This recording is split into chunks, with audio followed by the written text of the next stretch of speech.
눈에 핏발이 서도록, 다리에 피가 쏠리도록. 자만수만 적어 쓴 내 자소서. 하지만 나만 사랑하는 내 자소서. 이젠 기업도 사랑하게 해주겠다. 누가? 이 다스베이더가 I'm your father. 이제 정직원을 노리는 계약직 MC 신민철입니다. 반갑습니다. 술보다 밥보다 음악과 글이, 그리고 여러분들이 더 소중한 문학과 음악 요정 강백수.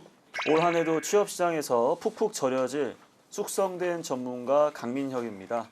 와. 네, 아, 제가 오늘 패착이 있네요. 어떤 게요? 아, 이 민철 씨랑 이제 옷을 같은 톤으로 입고 이러면은 이게 별로 좋은 그게 아니거든요. 네. 아, 저도 이번 주는 머리를 한번 세워봤는데 어떤가요? 전에는 좀 내리고 와봤는데. 네, 뭐 전 이야기하고 싶지 않아요. 아, 칭찬 좀 전 해주세요. 저보다 잘생긴 애들 다 짜증나요. 다시 쓰며 배우는 이력서, 자소서 더 잘 쓰는 방법. 다스베이더. 네가 쓴 자소서 요런 것들이 문제다 하는 점들을 콕콕콕 집어서 저희가 완전히 개조시켜드리도록 하겠습니다.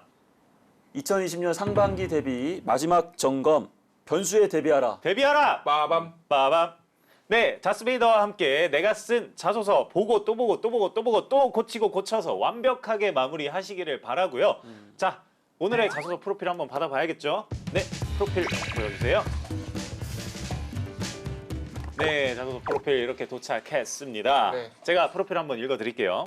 네, 이름 김소라. 학력은 서울소재대학 조리학과를 졸업하셨고요. 아, 조리학과는 첫 등장이에요. 네, 조리학과는 제 기억으로 처음인 것 네, 같습니다. 그러니까요. 요리 보고. 조리 봐도 나이는 27살이고요. 지원 기업은 GS 리테일 편의점 사업부입니다. 그리고 향후 지원 기업은 식품 유통 분야 영업이고요. MD 직무까지 지원을 하고 싶다고 하시네요. 네, 특이사항은 지난 하반기 약 25개 정도의 자소서를 제출했는데 합격은 2건뿐이었습니다. 대외 활동이나 공모전 수상, 인턴 경험이 없다 보니 어떤 점을 강조해야 경쟁력을 높일 수 있는지 궁금합니다. 서비스업 아르바이트나 판촉 아르바이트 경험 등은 있습니다. 도와주세요 라고 보내주셨습니다.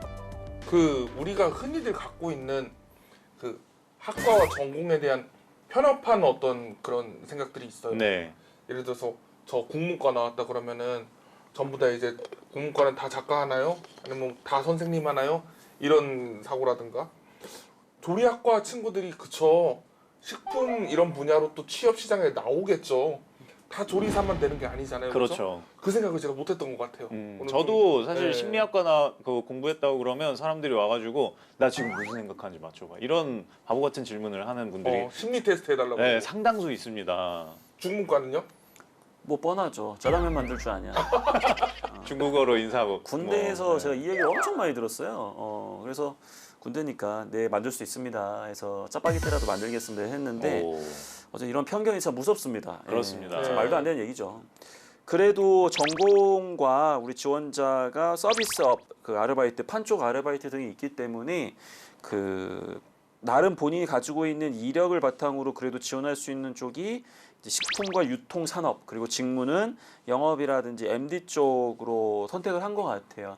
분명히 합리적인 선택이라고 저는 보여지는데 문제는 본인이 경험이 있다고 해서 해당 부분에 다 경쟁력이 있는 건 아니고 추가적으로 해당 영업과 MD 직무를 위해서 얼마나 확신을 가지고 꾸준하게 관련된 역량을 쌓아주느냐, 그게 굉장히 중요한데 우리 지원자가 느낀 것처럼 대외 활동이나 어떤 공모전, 인턴 경험이 없다 버리니까 이제 그런 부분에 좀 어려움을 좀 겪고 있는 것 같아요. 그래서 가지고 있는 부분만이라도 어떻게 우리가 평가자한테 어필할 수 있도록 강조할 수 있느냐, 그 부분에 대한 걸 뒷부분에 같이 한번 살펴보도록 하겠습니다. 네. 우리가 지난 시간도 그렇고 몇 차례 식품업계를 다루고 있는데요. 네, 지원하는 학생들이 좀 여학생 비율이 좀 많은 것 같아요. 네. 좀 여학생들한테 유리한 부분이 좀 있는 걸까요?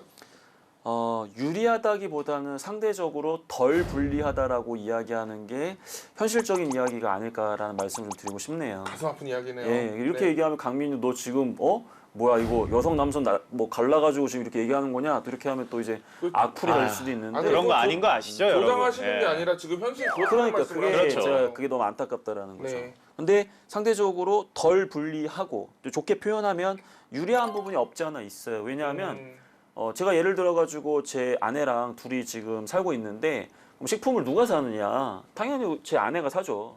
그 말은 뭐냐면 여성 구매자들의 심리를 이해하고 있다라는 것만으로도 이 여성 영업인 혹은 여성 MD, 여성 마케터 등등도 어떻게 보면 굉장히 유리할 수 있다라는 네. 거죠. 그런 측면뿐만 아니라 좀 더 여성 지원자로서의 어떤 섬세함, 그리고 여성 지원자가 또 이야기하는 어떤 그런 근성, 또 그런 부분들도 있기 때문에 여성분들이 지원자들이 불리한 영역이 아니니까 영업은 너무 남자만 뽑는 거 아닙니까? 이렇게 하지 마시고 적극적으로 지원을 하시면 좀 더 좋지 않을까라고 말씀을 좀 드리고 싶고요. 다만 식품 산업이라고 하더라도 대리점을 끼고 영업을 하는 곳인지 대리점 없이 바로 생산 제조해서 바로 이제 고객사로 이제 납품을 하는 곳인지에 따라 가지고 약간 차이가 좀 있을 수 있는 게 예를 들어 대리점을 끼고 있는 산업이다. 예를 들어서 여러분들 알고 있겠지만 모 유업의 뭐 이런 갑질 사태 네, 이런 것 같은 경우에는 아무래도 영업 담당자들이 그 대리점주들을 강하게 이렇게 압박을 해야 되거든요. 네. 그러다 보니까 그런 쪽 같은 경우에 여성 지원자가 하기가 실질적으로 만만치가 않아요. 그래서 그런 쪽의 구조를 갖고 있는 식품 산업이라고 한다면 아무래도 여성 지원자보다는 남성을 좀 더 선호하는 그런 현상이 있을 수 있기 때문에 그런 걸 참고하시고 또 지원해 주시는 것도 좋을 것 같습니다. 네. 뭐 일단 제일 바람직한 거는 뭐 모든 분야에서 특정 성별이 유리하지도 불리하지도 않은 상황이 빨리 됐으면 좋겠는데요. 어쨌거나 소라 학생이 지원하는 직무가 이제 영업, MD 직무예요. 이런 부분은 채용 현황은 좀 어떤가요?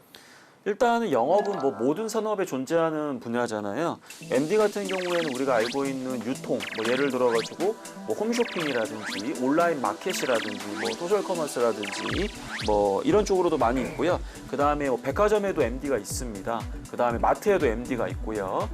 그리고 뭐 우리가 오늘 지원하는 편의점 업계에도 MD가 존재하겠죠. 그 다음에 이런 부분과 관련해서는 이제 경쟁률 같은 경우에는 영업에 대한 부분은 그래도 상대적으로 그나마 상대적으로는 채용 규모가 많기 때문에 뭐 두 자릿수 정도, 많으면 이제 세 자릿수 초반인데 이 MD 직무 같은 경우에는 못해도 세 자릿수 이상의 경쟁률을 보여주고 있는 곳이다 보니까 네. 정말 치열합니다. 그래서 MD를 준비하는 매니아들이 굉장히 많아요. 뭐 MD 스쿨이라든지 MD 관련 인턴이라든지 MD 관련 창업 경험을 갖고 있다라든지 뭐 굉장히 이런 노력들을 많이 하고 있는데 특히나 영업 지원하시는 분들은 좀 숫자에 대한 이해, 매출만 일으키겠습니다가 아니라 실질적으로 내 주머니 돈을 채워야 되잖아요. 그러려면 원가에 대한 이해도 필요하고요. 그 다음에 이제 MD 지원하시는 분들 같은 경우에는 뭐 MD와 관련돼서 경험을 쌓을 수 있는데 이 카테고리에 대한 전문성을 갖추는 게 굉장히 중요합니다. 이게 무슨 뜻이냐? 예를 들어서 내가 배추를 판다. 그럼 배추에 대해서 정말 빠삭하게 알고 있어야 MD 역할을 잘할 수가 있거든요. 그렇기 때문에 기본적으로 MD에 대한 지식뿐만 아니라 본인이 나중에 어떤 부분들을 소싱해 올 것인지 그 상품 카테고리에 대한 이해도를 갖추는 그런 노력을 해주시고 그러한 경쟁력을 좀 보여주시는 것도 굉장히 도움이 되겠죠. 네, 그럼 소라 학생이 지원한 GS 리테일 자소서 문항부터 알아보도록 하겠습니다. 항목이 5개가 있고요. 1번은 지원 동기에 대한 부분입니다. 어차피 이번에 직무와 관련된 역량을 쓸 수가 있기 때문에 여기서는 로열티 중심으로 강조를 해주시는 게 좋겠죠. 산업에 대한 이해뿐만 아니라 GS 리테일의 사업 방향을 이해하시고 우리 지원자가 가고자 하는 길이 GS 리테일이 추구하는 사업 방향과 일치한다는 측면에서 접근을 해주시면 좋은 항목이 되겠습니다. 2번 같은 경우에는 직무에 대한 열정과 본인이 해당 직무를 잘 수행할 수 있는 강점을 어필해야 되는 곳입니다. 특히나 이 질문 2번 항목이 가장 중요하고 이 부분에서 우리 지원자가 일관되고 꾸준하게 해당 직무를 위해서 준비했던 노력을 강조해 주시는 게 좋겠습니다. 3번 같은 경우에는 아무래도 팀워크와 관련된 부분이겠죠. 그 조직을 위해서 헌신하는 모습 그리고 책임의식, 자발적으로 팀의 공동 목표 달성을 위해서 희생하는 그러한 모습을 강조해 주시면 좋을 것 같습니다. 4번 같은 경우에는 어쨌든 유통업이고 얼마든지 여러 가지 실수나 실패를 할 수 있는데 또 그런 과정을 통해서 성장하는 그런 모습을 보여주셔야 되기 때문에 4번 항목 같은 경우에는 본인의 실패를 인정하고 실패의 원인을 파악한 다음에 그런 실패를 더 이상 하지 않기 위해서 어떤 부분들을 더 준비했는지 강조해 주시면 좋겠습니다. 5번 자신의 불리함을 감수하고 정직함. 요건 이제 말 그대로 우리가 얘기한 직업윤리에 해당되는 부분이거든요. 그래서 이 정직함과 관련해서 우리 지원자들이 좀 직업윤리를 보여주는 모습을 좀 강조했으면 좋겠고요. 특히 이 부분은 GS 리테일의 4F 말 그대로 페어와 관련된 부분이기 때문에 굉장히 중요한 부분이라서 오늘 이 부분에 대해서 집중적으로 살펴보도록 하겠습니다. 네, 그럼 오늘의 자소서를 한번 확인해 보도록 하겠습니다. 먼저 소라 학생이 작성한 자소서 두 분 다 읽어오셨을 거라 생각하고요. 네, 두 분의 20자 총평 먼저 들어보도록 하겠습니다. 네, 20자 꽉 채워서 이번 주도 소재가 조금 아쉬웠거나 설명이 조금 부족했거나 그렇게 정리를 해봤습니다. 네. 저는 이 소재가 적절한지 잘 모르겠어요. 그러니까 적절하지 않다가 아니라 적절한지 잘 모르겠어요. 딱 와닿지가 않거든요. 그래서 그런 부분들 좀 이따가 짚어보려고 합니다. 네, 강쌤은요? 우리 지원자의 전공을 감안해서 네. 오늘 20자 총평을 내려보도록 하겠습니다. 기대되네요.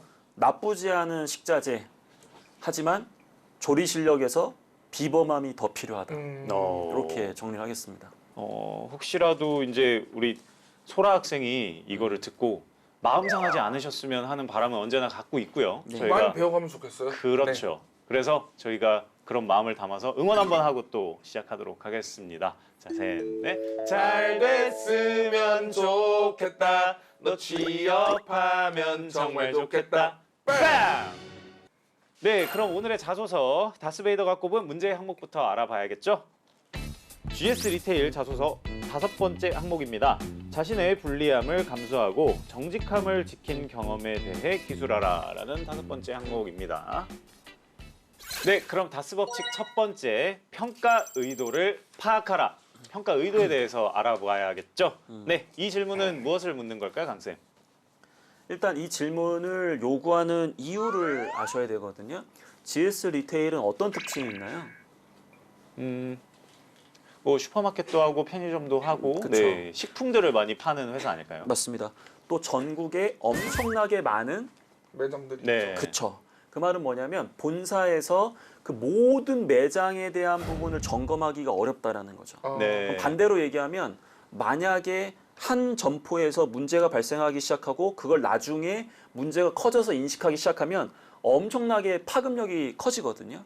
그렇기 때문에 이러한 뭐랄까 이 점포가 많은 기업일수록 더더욱더 그 점포를 관리하는 사람들이 정직하게 행동하지 않으면 나중에 이게 엄청난 큰 문제로 발전될 수 있기 때문에 이러한 문제를 주는 겁니다.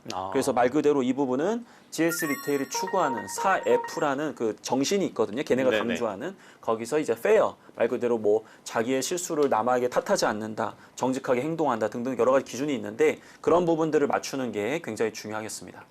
이제 자세히 한번 살펴봐야겠죠? 네, 오늘도 빼곡하게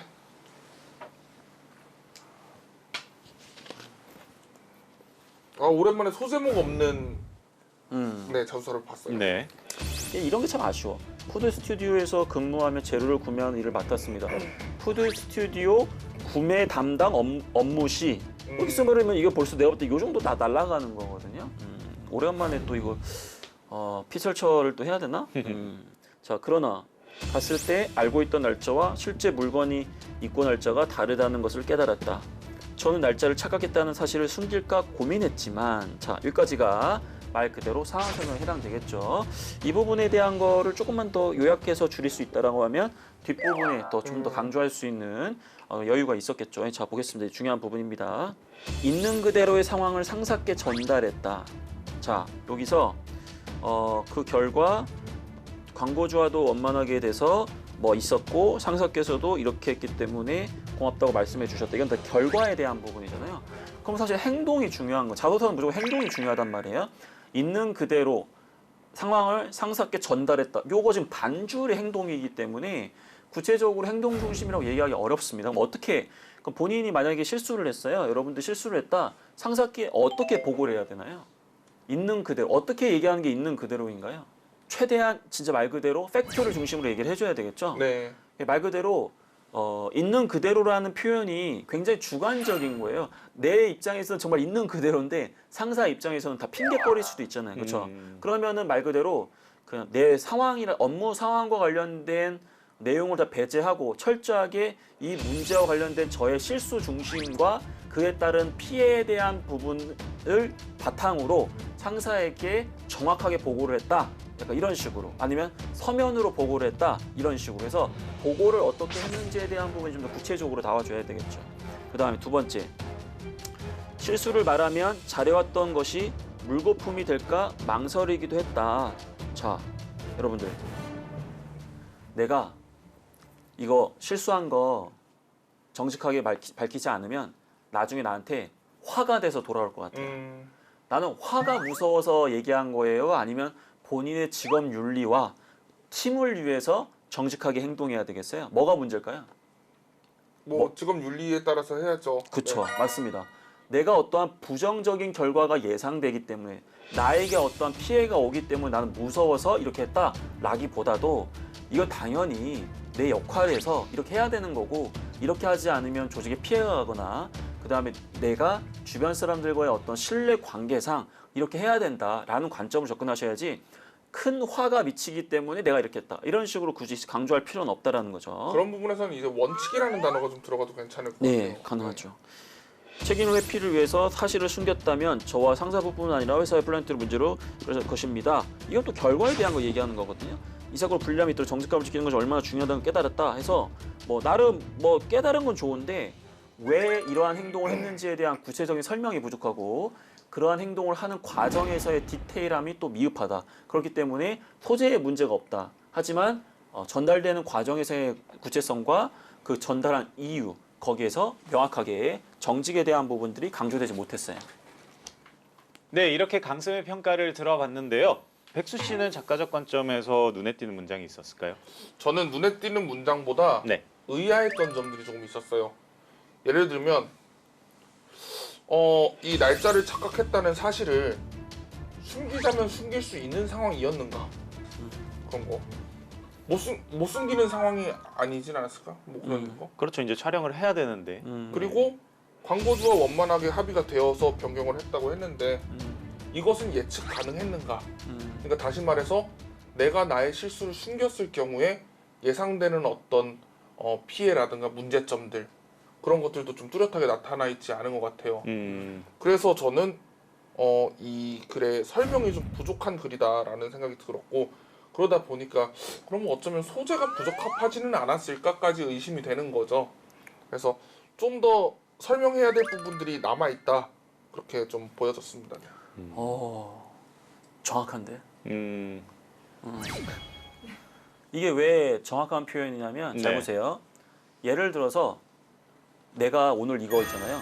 이걸 내가 오늘 훔쳐간 거야. 네. 방송 소품인데 내가 훔쳐갔어. 그러면은 다음 방송도 이게 없잖아요. 네. 그럼 누군가 의심을 하겠죠. 그렇죠? 근데 이거는 누가 보더라도 강민혁이가 훔쳐간 것처럼 보이기 때문에 이거를 내가 얘기하는 건 어떻게 보면 당연한 상황이 돼버린 거야. 근데 예를 들어서 뭔가 여기 지금 조명이라든지 절대로 내가 훔쳐간 줄 몰라. 그럼에도 불구하고 내가 먼저 나서서 이걸 반성을 한 거야. 후자인 상황이 돼야 되는데 너무 이 질문도 예를 들어서 아까 얘기했던 것처럼 만약에 이 실수가 상사가 당연히 발견할 수밖에 없는 거다. 난 그래서 그걸 정직하게 알렸다. 그건 사실 정직한 게 아니라 이거 당연히 알려야 돼요. 네. 왜? 영리한 거일 수도 있어요. 네, 그러니까 네. 이건 이제 말고 선수 친 거지. 혼나기 전에 빨리 가가지고 어쩔 수 없이 선수 친 거지. 중요한 상황은 아무도 몰라야 돼요. 이 실수를. 그런 상황에서 내가 정직하게 밝혔다라는 걸 얘기하는 게 더 좋아요. 이게 제대로 얘기하시는 거지. 제대로 잡았어.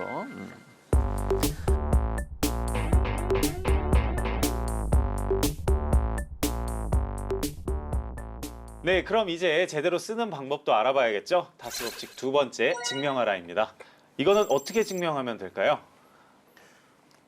설명이 이제 좀 많아질 것 같은데 네. 이 상황 자체에서 뭐가 나와야 되냐면 본인의 실수를 아무도 발견할 수 없었지만 이런 표현이 들어가줘야 돼요. 네. 그다음에 두 번째, 상사에게 어떠한 방법을 통해서 전달했습니다 라고 얘기해야 되고요. 세 번째, 말 그대로 팀원과의 신뢰 혹은 원칙에 대한 중요성 때문에 이걸 보고했다. 그 이유에 대한 것도 좀 변경을 하셔야 될 것 같아요.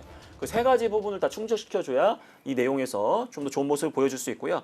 만약에 글자 수에 대한 여유가 있다면 이러한 실수가 다시 발생되지 않도록 재발 방지책을 만들기 위해서 고민했다라는 그러한 문구를 맨 마지막에 담아내는 것도 분명히 좋은 선택이 될 겁니다.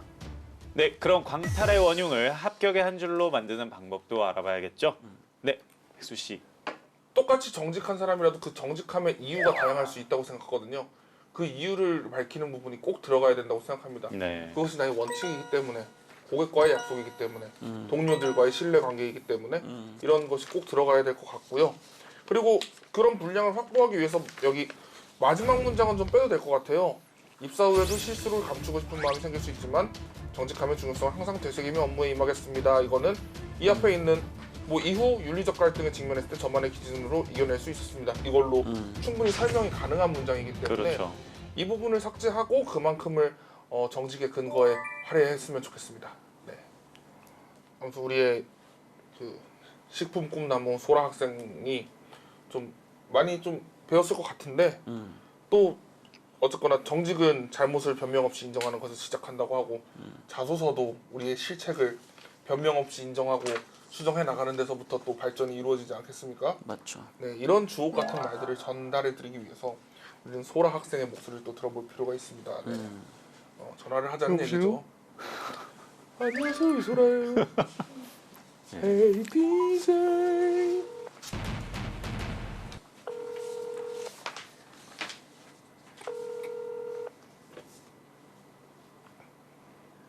네, 여보세요?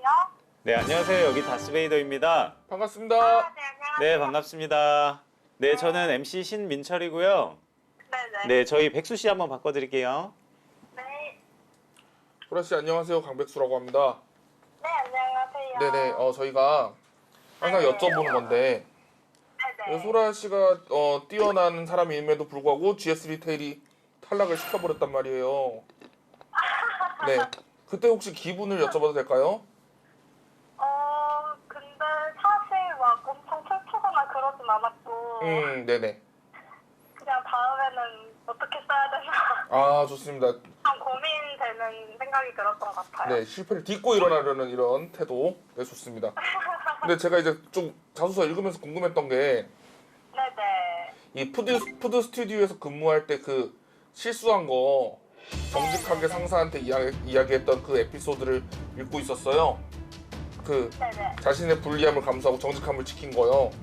네. 근데 이게 그러니까 숨기려면 숨길 수 있는 이야기였던 건가요? 네, 그냥 뭐 네. 시장이 없었다거나 네네. 그러면은 확인할 방법은 사실 없었던 일인데 네. 뭔가 너무 클라이언트랑 계약한 일이라서 네. 그러면 안 되겠다고 생각을 하고서 그랬던 경험이거든요. 아, 저희가 딱 원했던 문제 딱 이 문장 맞죠, 강쌤. 네. 네, 이런 부분이 좀 추가됐으면 좋겠다 이런 얘기를 하고 있었거든요. 아, 숨기려면 숨길 수 있었는데. 그쵸, 내가 왜 정직했는가. 네. 네, 그런 얘기 듣고 싶었는데요. 아, 좋습니다. 그러면은 남은 이야기는 또 강쌤이랑 또 궁금한 것도 또 주고받고 하면서 더 이야기 나누면 될 것 같아요. 아, 네, 감사합니다. 안녕하세요. 강민혁입니다. 아, 네, 안녕하세요. 반갑습니다. 네, 반갑습니다. 네. 혹시 준비하시면서 궁금한 부분들이 있다면 어떤 게 있었을까요? 제가 주로 이제 식품기업 영업직이나 아니면은 뭐 편의점, 지금 GS 리테일처럼 편의점 아니면 유통 쪽 네. 영업관리 업무도 네. 같이 작성을 하고 있는데 그러면 이 두 가지가 사실 비슷하면서 약간 다른 직무잖아요. 네, 예. 그래서 자소서를 작성할 때 좀 강조해야 될 역량 포인트가 다른 게 있다면 어떤 게 있을지 좀 항상 고민이 되더라고요. 오케이. 일단 MD 직무라고 한다면 본인이 네네. 전공을 활용해서 네네. 그 식품에 대한 이해도가 높다라는 관점으로 접근해 주시는 게 나쁘지가 않아요. 네. 근데 만약에 영업으로 접근한다라고 한다면 본인이 네. 오히려 전공이 이렇기 때문에 경영학이나 회계, 원가 이런 숫자에 대한 개념은 사실은 상대적으로 취약할 거란 말이에요. 네. 그렇기 때문에 약간 이런 부분이 있어서 본인이 좀 추가적으로 회계에 대해서 공부하거나 어떤 원가에 대해서 공부했다라는 부분, 그다음 매출이라든지 이런 영업이익이라든지 이런 숫자에 강하다라는 점, 이런 것들을 조금 더 강조를 해주셔야 되고요. 네. 그 다음에 MD랑 그 다음 영업 지원하실 때 공통적으로 본인이 SCM에 대한 이해도 좀 더 갖추고 있다라는 거. 그러니까 뭐 거창한 건 아니지만 그래도 SCM 하면 뭐 생산 관리부터 시작해서 뭐 구매, 물류까지 다 이제 아우르는 개념인데 어쨌든 식품이라는 특징상 신선 제품이라고 가정했을 때 어쨌든 유통 과정에서의 어떤 중요성, 그 다음에 원가가 더 든다든지 아니면 어떤 신속성 뭐 등등등에서 굉장히 그런 부분이 많이 반영되기 때문에 그런 부분들을 같이 좀 아우르면서 본인이 역량이 있다라고 이야기하시는 것도 굉장히 중요할 것 같아요. 아, 네. 네, 저는 다시 MC 신민철이고요. 저희가 마지막으로 드리는 질문 하나가 있는데 질문 한번 답해 주실 수 있을까요? 네네네. 네, 마지막으로 나를 탈락시킨 GS 리테일의 한마디 부탁드립니다. 더 좋은 모습으로 다시 도전하겠습니다. 기다려주세요. 네. 네. 저희 다스베이더에서도 저희가 이제 응원해 드릴 테니까요. 힘내서 또 재도전해 보시고요. 이제 공채 기간 동안 좋은 소식 있으면 저희에게도 꼭 알려주시면 감사하겠습니다. 네, 감사합니다. 네, 그 차가운 반찬 분리형 도시락 그거 기억해주세요. 네네. 네, 식사 맛있게 하시고요. 안녕히 계세요. 네, 감사합니다. 네. 지금까지 문제 의도를 파악하고 증명하는 방법까지 알아봤는데요. 다스 법칙 세 번째, 각인시켜라. 각인하는 방법까지 알아봐야겠죠. 각인은 어떻게 하면 좋을까요, 강쌤? 네, 이제 구성적인 측면에서 좀 더 일목요연하게 여러분들 자기소개서를 볼 수 있어야 되잖아요. 그러면은 지금 소제목을 2개를 쓸 수도 있고 하나를 쓸 수도 있는데 뭐 일단은 본인이 어떻게 정직하게 행동했다, 왜 그런 행동을 했느냐 그걸 2개로 분리해가지고 소제목을 쓰는 것도 좋은 방법일 수 있고 아까 얘기했지만 너무 지금 상호 설명이 길어요. 푸드 스튜디오 구매 담당으로 시장에 갔을 때 이렇게 해서 요약을 좀 할 수 있는 게 엄청 많단 말이에요. 네네. 그렇게 해서 글자 수를 좀 많이 줄이셔야 될 것 같고요. 앞에서 얘기했던 증명 단계에서 얘기했던 3가지 그 문장 표현을 바꾸는 것들 그러려면 어쨌든 불필요한 글자 수를 다 날려버리셔야 되기 때문에 이건 자기가 자기 걸 줄일 수는 없기 때문에 주변 사람들을 통해서 최대한 글자 수를 좀 줄이는 그런 노력을 해주시고 아까 얘기했던 것처럼 내 행동과 그 이유를 나눠가지고 소제목으로 구분해서 강조하시는 것도 가능해 보입니다. 네, 오늘의 다스베이더는 GS 리테일에 지원했다가 아쉽게도 광탈한 김소라 학생의 자소서를 읽어봤습니다. 마지막으로 꼭 유념해야 될 부분이 있다면 어떤 게 있을까요? 우리가 그런 건 알죠. 그 글을 읽는 사람이 직접 경험하고 그 글을 쓴 사람보다 그 상황에 대한 정보가 적을 수밖에 없다는 건 알죠. 그렇기 때문에 우리는 꼭 써야 되는 정보와 그렇지 않은 정보로 나눠서 꼭 써야 되는 거 위주로 작성을 하게 되죠. 근데 이제 그거를 판단하는 기준에서 우리가 틀린 선택을 할 때가 있어요. 그럴 때는 스스로 판단하는 것보다 주변에 한번 읽혀보고 혹시 부족한 정보가 있느냐를 다시 한번 확인하는 게 또 필요한 작업일 것 같아요. 네. 자소서를 쓰면서 발생하는 많은 문제들이 그렇게 좀 다른 사람들과 바꿔 읽거나 아니면 또 읽어봐달라고 부탁을 하는 과정에서 해결될 수 있는 부분들이 좀 있다고 생각을 해요. 그래서 그런 부분을 좀 참고하셨으면 좋겠습니다. 네. 네, 강쌤은요? 일단 식품 유통 분야 자체가 사실은 인문성 경계 학생들이 지원할 수 있는 최적화된 산업에 포함돼요. 왜냐하면 많은 수의 인원을 채용을 좀 하고 그리고 이공계보다는 인문성 경계 학생들을 더 우대해주는 직무가 많이 있거든요. 네. 그렇기 때문에 인문성 경계 학생들은 희망과도 같은데 올해 상반기 같은 경우에 아무래도 여러 가지 이러한 코로나 바이러스라든지 관련해서 이제 매출이 좀 둔화되는 현상들이 있다 보니까 좀 더 걱정이 될 거예요. 많은 사람을 채용할 것이냐. 근데 분명히 일정 규모 이상의 채용을 하고 있기 때문에 우리 지원자분들 본인이 좋은 소재를 갖고 있지 않다. 즉 식자재가 썩 괜찮지 않다라고 하더라도 그것을 만들어내는 요리사의 실력에 따라서 얼마든지 좋은 음식을 만들어낼 수 있단 말이에요. 네. 그래서 우리 지원자 식자재만 너무 걱정하지 마시고 본인의 요리 실력, 자기소개서나 면접의 답변을 만들 수 있는 실력을 좀 더 가다듬으셔가지고 정말 좋은 음식 만드셔서 꼭 합격하셨으면 좋겠습니다. 네, 그럼 오늘도 다스베이더의 공식 평가 의도를 파악하라, 증명하라, 각인시켜라 이 3가지 꼭 잊지 마시고요. 오늘 시간 여기서 마무리하도록 하겠습니다. 자소서 나만 사랑하지 말자. 기업이 사랑하는 자소서. 다스베이더가 알려주마. 셋, 넷. 잘 됐으면 좋겠다. 너 취업하면 정말 좋겠다. 빠!